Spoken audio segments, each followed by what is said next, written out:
गया में आयोजित एक कार्यक्रम के दौरान केंद्रीय मंत्री जीतन राम मांझी ने नेपाल में आई भीषण बाढ़ और बिहार पर मंडरा रहे संभावित खतरे को लेकर बड़ा बयान दिया है। उन्होंने दावा किया है कि नेपाल में आई बाढ़ के पीछे चीन की भूमिका है और यदि चीन तिब्बत में बाढ़ के पानी को रोकने की व्यवस्था करता तो नेपाल की हालत इतने गंभीर नहीं होते। मांझी ने कहा कि नेपाल में बाढ़ से बड़े पैमाने पर तबाही हुई है, जिसमें हजारों लोगों की जान जाने के साथ बड़ी संख्या में मकान और संपत्ति नष्ट हुई है। उनका कहना है कि नेपाल से छोड़ा गया पानी बिहार की ओर बढ़ रहा है, जिससे राज्य के कई इलाकों में बाढ़ का खतरा उत्पन्न हुआ है। हालांकि उन्होंने कहा कि फिलहाल बिहार की स्थिति उतनी गंभीर नहीं है जितनी आशंका जताई जा रही थी। केंद्रीय मंत्री ने सवाल उठाया कि जब चीन तिब्बत को अपना हिस्सा मानता है तो वह बाढ़ के पानी को रोकने के लिए पर्याप्त व्यवस्था क्यों नहीं की गई। उन्होंने बिहार सरकार की नीतियों पर भरोसा जताते हुए कहा कि राज्य सरकार संभावित बाढ़ की स्थिति से निपटने के लिए पूरी तरह सतर्क है। राहत और बचाव कार्य को लेकर भी आवश्यक तैयारियां की जा रही है। मांझी ने बिहार वासियों से भरोसा रखने की अपील करते हुए कहा कि अभी किसी भी आपात स्थिति में सरकार लोगों की सुरक्षा के लिए पूरी तरह तैयार है। होल है, हमहू थोड़ा सुन ली है कि एकरा में चीन के बड़ा हाथ है। अगर ये चीन चाहत हल तो नेपाल में तराशी न होत है। एक तरफ कहे कि तिब्बत हमर है तो तिब्बत में वहाँ बाढ़ काहे न रोकलक।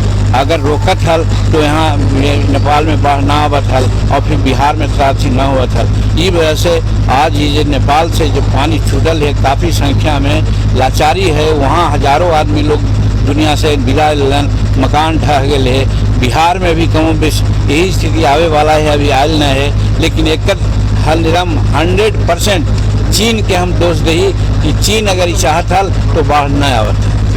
उत्तराक्षी होल है, हमहू थोड़ा सुन ली है कि एकरा में चीन के बड़ा हाथ है।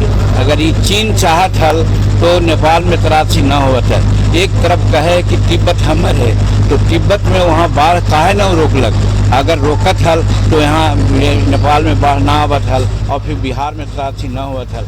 ये वजह से आज ये नेपाल से जो पानी। गया में आयोजित एक कार्यक्रम के दौरान केंद्रीय मंत्री जीतन राम मांझी ने नेपाल में आई भीषण बाढ़ और बिहार पर मंडरा रहे संभावित खतरे को लेकर बड़ा बयान दिया है। उन्होंने दावा किया है कि नेपाल में आई बाढ़ के पीछे चीन की भूमिका है और यदि चीन तिब्बत में बाढ़ के पानी को रोकने की व्यवस्था करता तो नेपाल की हालत इतने गंभीर नहीं होते। मांझी ने कहा कि नेपाल में बाढ़ से बड़े पैमाने पर तबाही हुई है, जिसमें हजारों लोगों की जान जाने के साथ बड़ी संख्या में मकान और संपत्ति नष्ट हुई है। उनका कहना है कि नेपाल से छोड़ा गया पानी बिहार की ओर बढ़ रहा है, जिससे राज्य के कई इलाकों में बाढ़ का खतरा उत्पन्न हुआ है। हालांकि उन्होंने कहा कि फिलहाल बिहार की स्थिति उतनी गंभीर नहीं है जितनी आशंका जताई जा रही थी। केंद्रीय मंत्री ने सवाल उठाया कि जब चीन तिब्बत को अपना हिस्सा मानता है तो वह बाढ़ के पानी को रोकने के लिए पर्याप्त व्यवस्था क्यों नहीं की गई। उन्होंने बिहार सरकार की नीतियों पर भरोसा जताते हुए कहा कि राज्य सरकार संभावित बाढ़ की स्थिति से निपटने के लिए पूरी तरह सतर्क है। राहत और बचाव कार्य को लेकर भी आवश्यक तैयारियां की जा रही है। मांझी ने बिहार वासियों से भरोसा रखने की अपील करते हुए कहा कि अभी किसी भी आपात स्थिति में सरकार लोगों की सुरक्षा के लिए पूरी तरह तैयार है। होल है, हमहू थोड़ा सुन ली है कि एकरा में चीन के बड़ा हाथ है।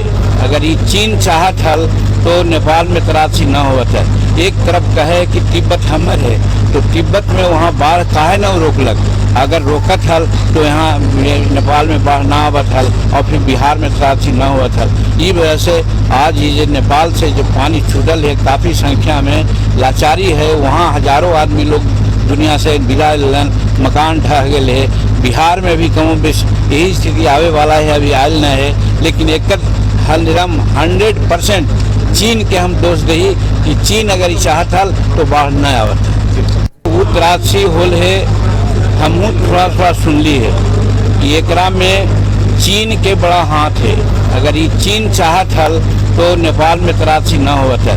एक तरफ कहे कि तिब्बत हमर है तो तिब्बत में वहाँ बाढ़ काहे न रोकलक। अगर रोकत हल तो यहाँ नेपाल में बाढ़ ना आवत हल और फिर बिहार में तराशी न होत हल। ये वजह से आज ये नेपाल से जो पानी